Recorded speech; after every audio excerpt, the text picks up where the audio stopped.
killed your sister? Yes, I got. Your sister? Yeah. Shot by soldiers? You have lost address. You have lost nationality. They lose their dignity. Everything is lost. Kama na jirani yangu amepika kama hiyo nyumbani na naenda kukula. Lakini kama jirani yangu bado hajapika chakula na kaa peke yake.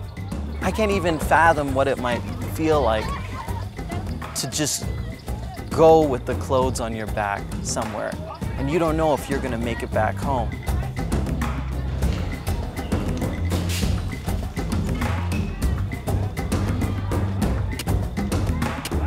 So for us to plant it, we shall only fix one cutting like this into the soil.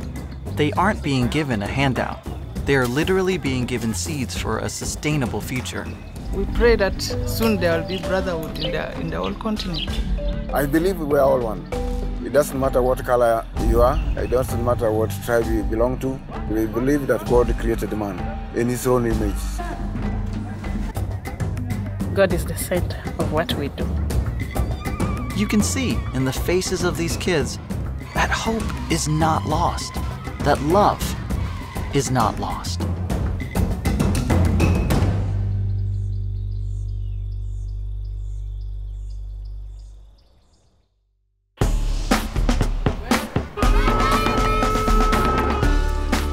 This world of ours is more beautiful, more complicated, and more inspiring than we could ever imagine.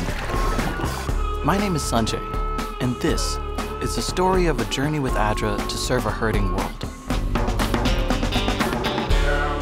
I've spent the last 6 months seeing a side of our planet that not many people get to see, witnessing the most incredible challenges and the most extraordinary hope. Together, we've got a chance to impact the world in a whole new way.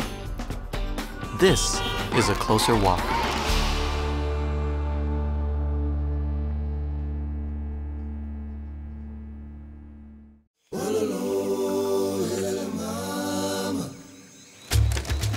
In the heart of Africa is Uganda, a country with a landscape as diverse as the people who inhabit it.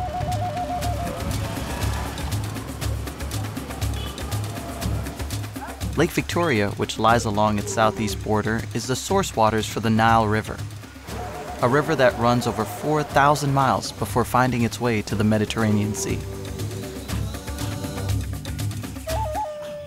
But beyond this tranquil landscape, there is a darker side.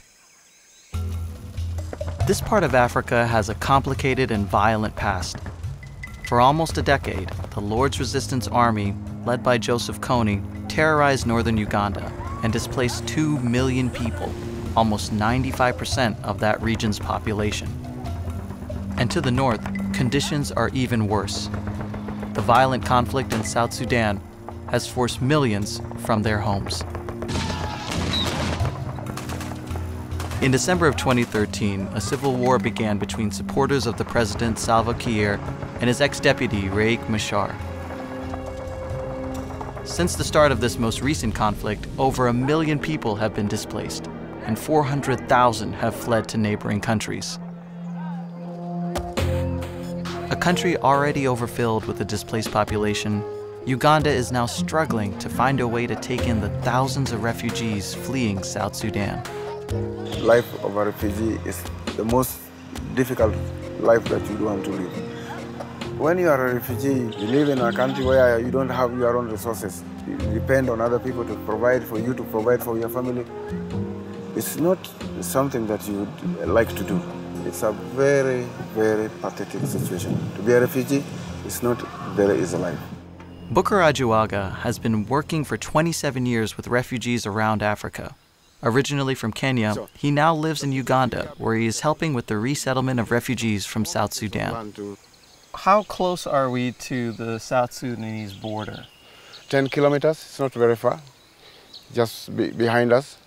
So South Sudan is behind us. Yeah, South Sudan is behind us. And the refugees would walk and then go to the intake center over there? Absolutely, that's what they do. So all of these different buildings that we see over here, this is all part of the refugee settlement? All this is refugees resettlement. How do they decide where do they live here? After registration, they are allocated pieces of land, like you see down there.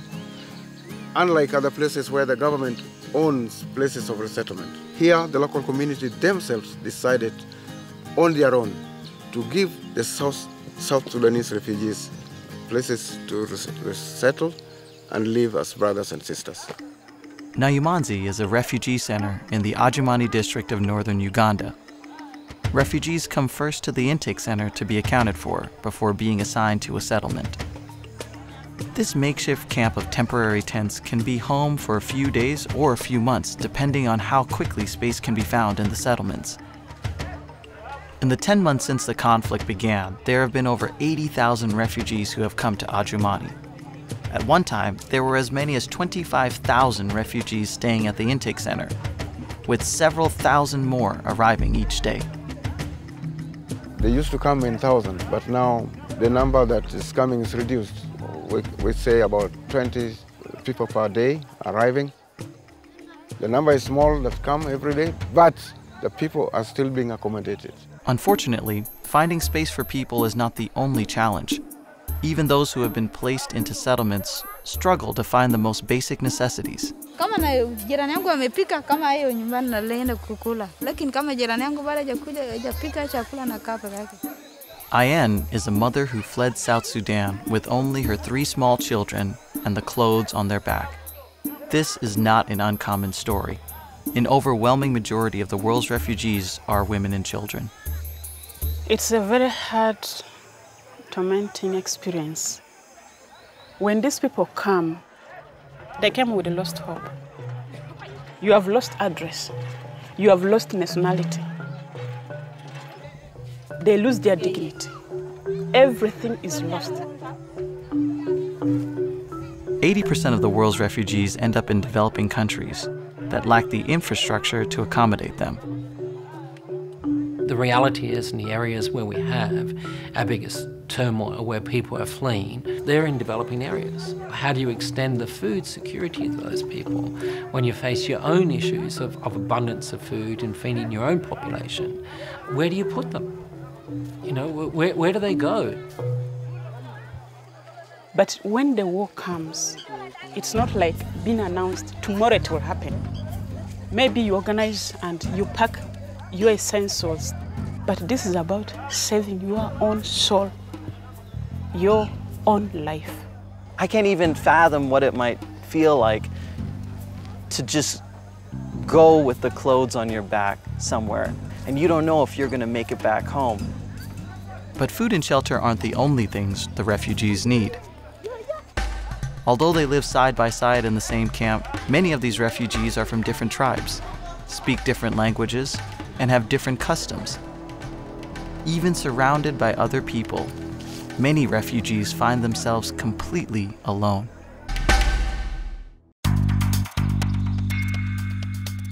Martha is a young mother who lost both of her parents during the war in South Sudan. An orphan with young children of her own, she lacks the support of a family and a community. She is now staying in Adjumani in a large tent with several other groups of refugees. Although they have suffered similar hardship, for many refugees, this is where the similarities end. Different tribes, different languages, and different customs make it challenging to form any real sense of community. But that certainly doesn't stop them from trying.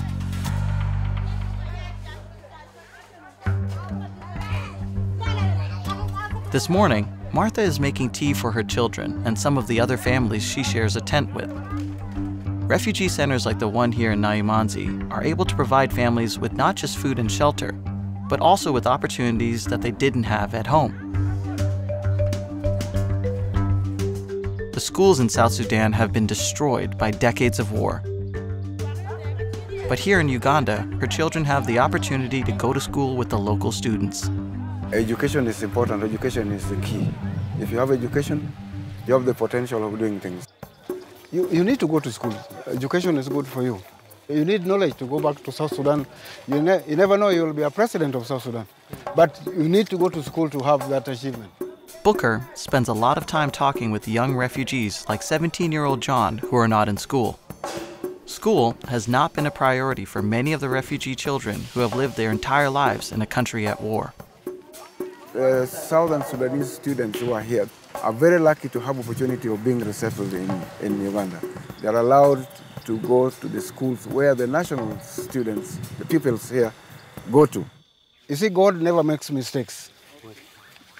He let you run here to Uganda as a refugee. There is opportunity you can get here, and that is going to school. What about your family? Did you leave your family back? Yeah, I live here. Is your father there? Yes. Your mother is there? Yes. Do you have brothers? No, I'm one. You only one? Yeah. Did they kill some of your friends in South Sudan? Yes, you kill your friend, you kill your sister, and that someone. They killed your sister? Yes. They shot Yes. your sister? Yes. Your sister was older than you or younger than you? Yeah, You are older. It's your younger sister who was killed, shot by soldiers. Yeah, sorry, brother. Huh? But be strong, eh? Life is like that. While the horrors of war are difficult to talk about, Booker knows that these opportunities are often the best way to inspire young refugees to change their lives. This war is a painful thing, but don't think it is the end of the world. You still have your life. Use your life for a purpose. So education is the power. Get involved with the school. You will not regret. It's very cheap for him to study as a refugee. The UNHCR office of the Prime Minister will take care of other bills. He will only pay 7,000, I think, is for only uniform. The rest are taken care of. And so the 7,000 shillings, that's about $3 or $4. It's about that, yeah. And that's just for the uniforms, and then everything else is covered. Everything will be covered by the UNHCR and Office of the Prime Minister. All it does is to buy uniforms to look like the rest of the students in the school. Although there are now so many refugee children being added to the Ugandan school system who are not able to afford uniforms, that it's starting to be kids wearing uniforms who don't look like their classmates. This influx of new students is putting a lot of pressure on Ugandan schools, which were already not in great shape. Today, Nayumanzi Primary School is getting a shipment of desks to accommodate the quickly increasing class size. Think how foreign that is to them, really. Perhaps for some of the younger children who've never actually had, a school setting, suddenly they're put into a school setting. You're sitting at a desk in a chair and you're thinking, wow, what are these things? Because I may not have owned a chair, let alone a desk before. And now I'm sitting in this learning environment and while that's a great opportunity, at the same time, it's almost like, wow, how do I cope with so much change in my life? Even good change brings about a response of grief.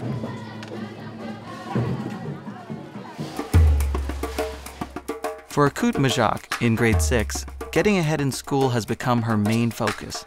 As challenging as the life of a refugee can be, there's still an opportunity here for her to take advantage of. Only 1 in 6 women in South Sudan can read or write, and many of them are not allowed or not able to attend school. So for Akut Majak, making her education a priority is the chance at a very different future. But not all of the refugees find it easy to concentrate on their studies. Even with the opportunities being offered, they are often distracted by the struggle of starting a new life. It's especially difficult for so many children whose families have been torn apart by war. Many of these children we have here, they tell us that they left their parents behind. Some, their fathers, they are in the front line in Sudan. They said some died in the fighting, during the fighting. So they are orphaned here, so that is the major challenge which we are facing. It is estimated that 17% of South Sudan's entire child population is without one or both parents. This is not an easy life, especially for a kid who is all alone, without his parents, without his brothers and sisters, left to take care of himself in a country where he knows no one. Surviving as a refugee is incredibly hard.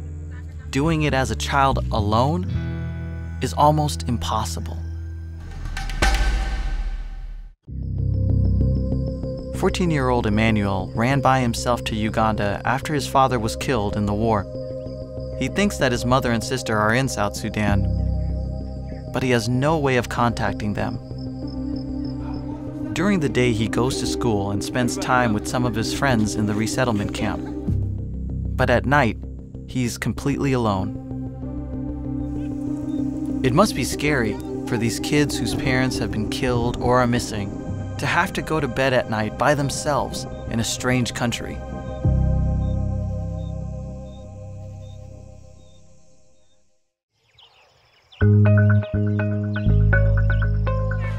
This morning, Emmanuel is headed to school where he will be joining his classmates for one of their most important lessons. In some ways, it's even more important than reading and writing.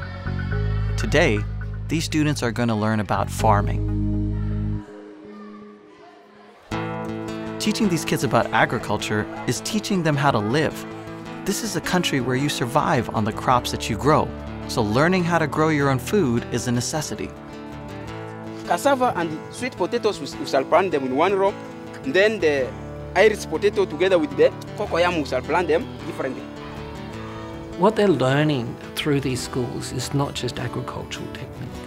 What we're also training them in is literacy, numeracy, small business skills and other skills, so that when the opportunity arises for them to return, that they can begin to plant their crops and not just create, enough food for their family, but actually to create an enterprise.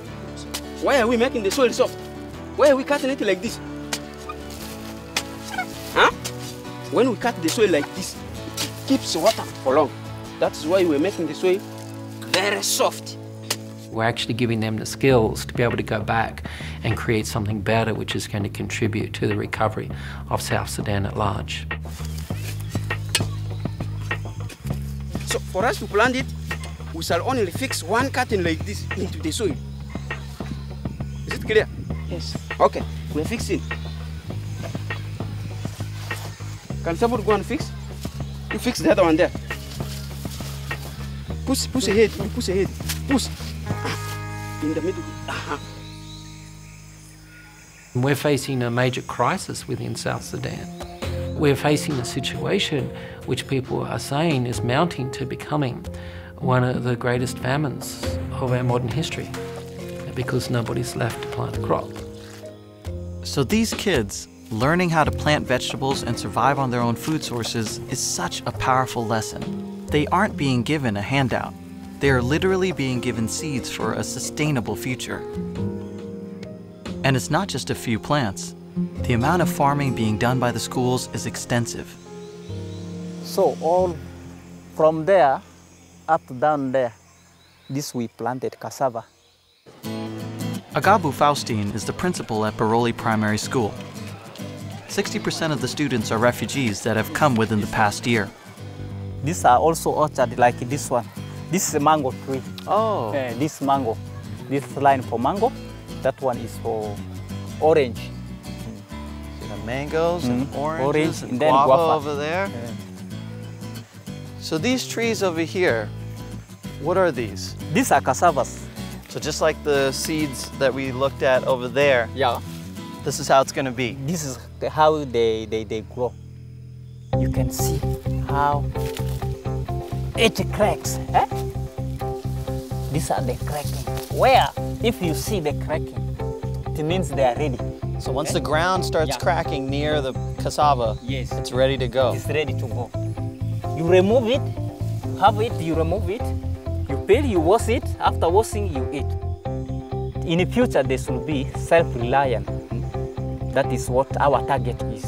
So the next time I come here, I can have a mango and a guava, and an orange, even a, how do you call the other one? Our local language we call fratelloasi. I'll have one of those too. Yeah.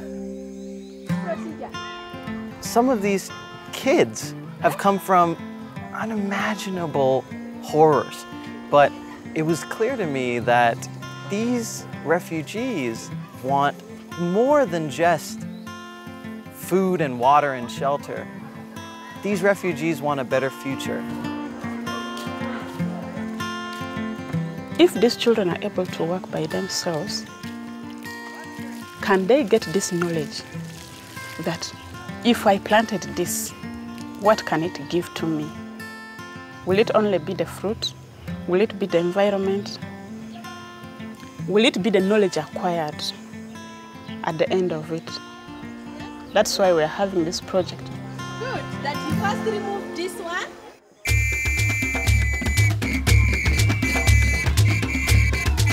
Even if they get integrated into the schools, even if they are given land to resettle, can the refugees ever be a part of this country that is not their own? Many of them have never celebrated this thing because of the war that have been going around their country. They have never seen independence. Can these kids celebrate Uganda's independence when they have never known their own freedom?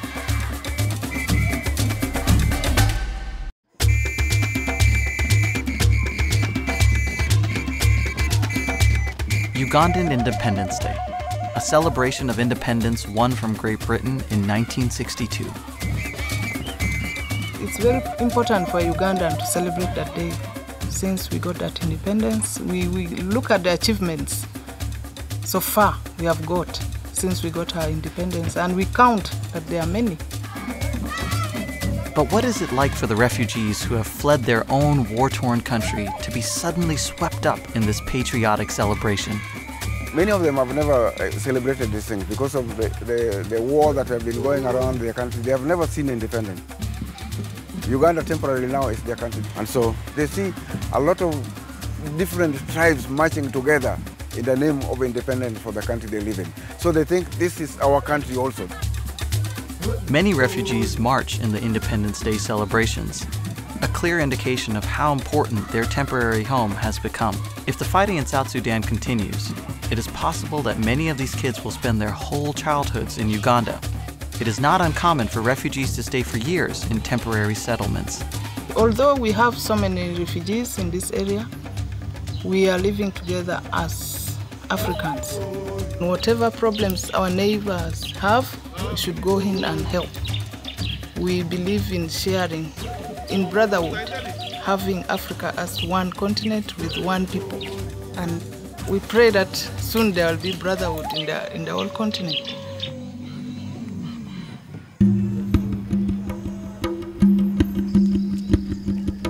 In a country that has so little, it is incredible to see how much they are willing to give. Even these Ugandans are not rich, but they want to share the same little they have together with the South Sudanese refugees. When these children begin to share things like this, they will know that this is the way forward. Their generation will be a generation of power and unity and knowledge because of education also that they are getting. Whatever little they have, a Ugandan will share with the one who does not have. Whether it is food or shelter or water, they will share. So for us, we believe in sharing. And sharing is a way of saying we like you, we love you. You are part of us.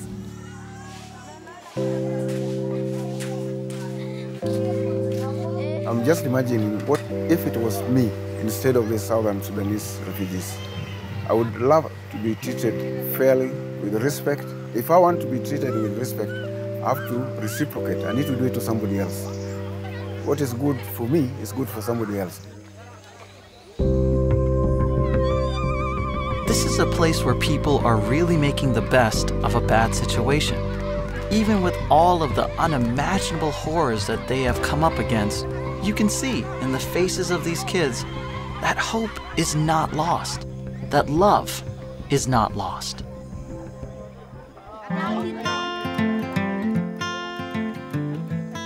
I believe we are all one. It doesn't matter what color you are, it doesn't matter what tribe you belong to. We believe that God created man in his own image. So whether they are Ugandans, whether they are Sudanese, whether they are Arabs, they are all created in the image of God. And so that unity in believing that God is the supreme being in our lives is a very important thing, which they are now learning. And I think as they grow up, their generation will be a generation with love and unity together to build their own country. God is the center of what we do. We appreciate everybody amidst challenges, amidst any limits. We appreciate them just the same way God appreciates each one of us. You see, God doesn't come from heaven to help them, but through me, God gives me power and knowledge to serve my neighbor. That is a blessing that I don't want to forget. I'm proud to be a Ugandan. We are generous, we are happy people. We don't want to see people suffer, and that's why when people are in need, we really come in to help. Changing one life at a time. If at least I am able to change your life, meaning you will be able at least to change one person's life, and that one person must be able to change another person's life, meaning the chain continues. At the end of it, we change the world.